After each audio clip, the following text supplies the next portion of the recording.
નમસ્કાર. દિવસભરના તાજા સમાચારોમાં તમારું સ્વાગત છે. તમારી સાથે હું છું પિનલગીરી ગોસ્વામી. સમાચારો વિસ્તારથી જાણીએ એ પહેલા મહત્વના સમાચારો ઉપર એક નજર. મિત્રો, આજની વિડીયોમાં વાત થશે આ વખતે ચોમાસું મોડું વિદાય લેશે. અહીં આજે ફરીથી વરસી શકે છે વરસાદ. અસનાને લઈને મોટા સમાચાર સામે આવ્યા છે. આગળ વાત થશે અમદાવાદના 250 કોન્સ્ટેબલ હેડ કોન્સ્ટેબલ બનશે. હિડન કેમેરા, આરોપીના લેપટોપમાંથી 300 વિડીયો મળી આવ્યા છે. ગરીબોને મળશે આવાસ, સર્વે શરૂ કરવામાં આવ્યો છે. આગળ વાત થશે હવે લગ્ન માટે 18 નહીં 21 વર્ષ જરૂરી છે, બિલ પસાર કરવામાં આવ્યું છે. આગળ વાત થશે નદીમાંથી 100 બકરાઓનું રેસ્ક્યુ કરવામાં આવ્યું છે, વિડીયો થઈ રહ્યો છે વાયરલ. આફતમાં અવસર, વડોદરામાં સફાઈના નામે કૌભાંડ સામે આવ્યું છે. કંગના રનૌતને જાનથી મારી નાખવાની ધમકી મળી છે. આગળ વાત થશે ગીરના જમજીર ધોધનું રૌદ્ર સ્વરૂપ સામે આવ્યું છે.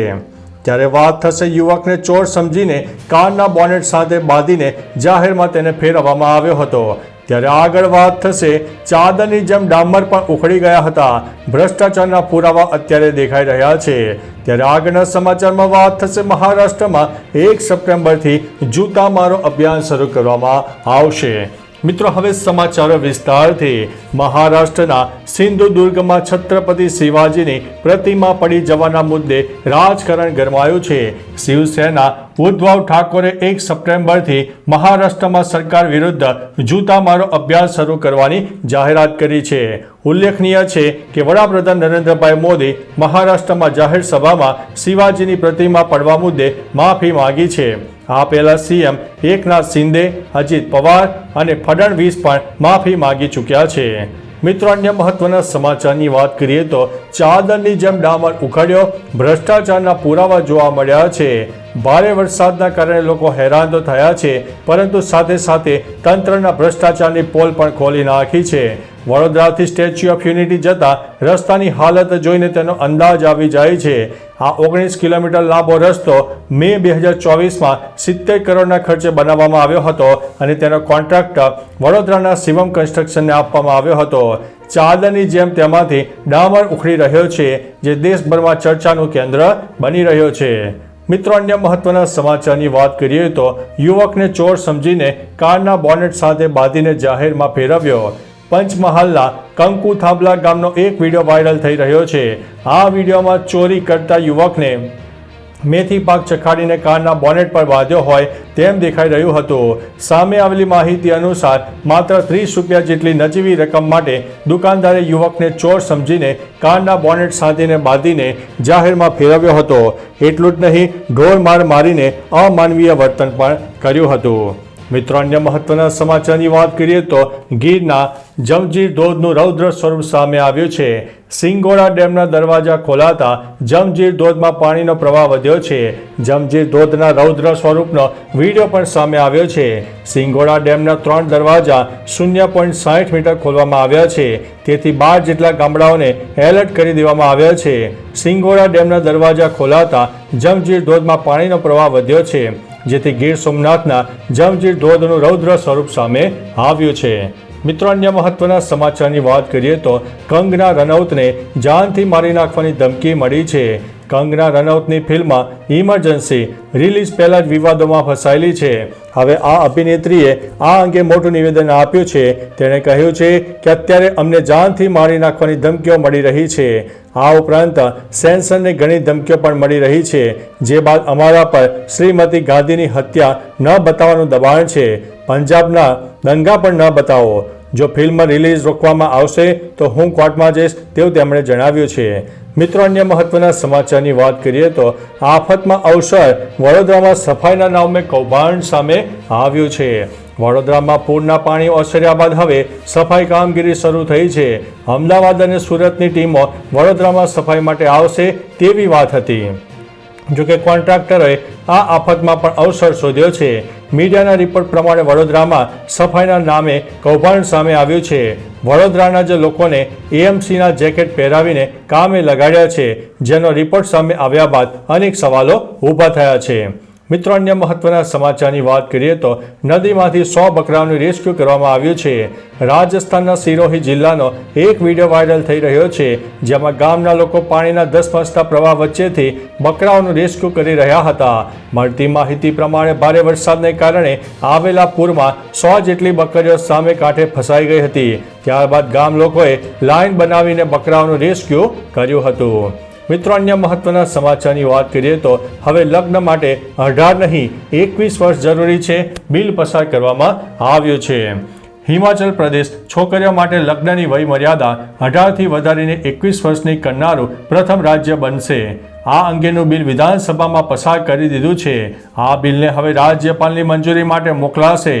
લૈંગિક સમાનતા અને છોકરીઓ માટે ઉચ્ચ શિક્ષણ માટે આ બિલ મહત્વનું સાબિત થશે. હિમાચલ પ્રદેશની સુકખુ સરકારે મોટો નિર્ણય લીધો છે.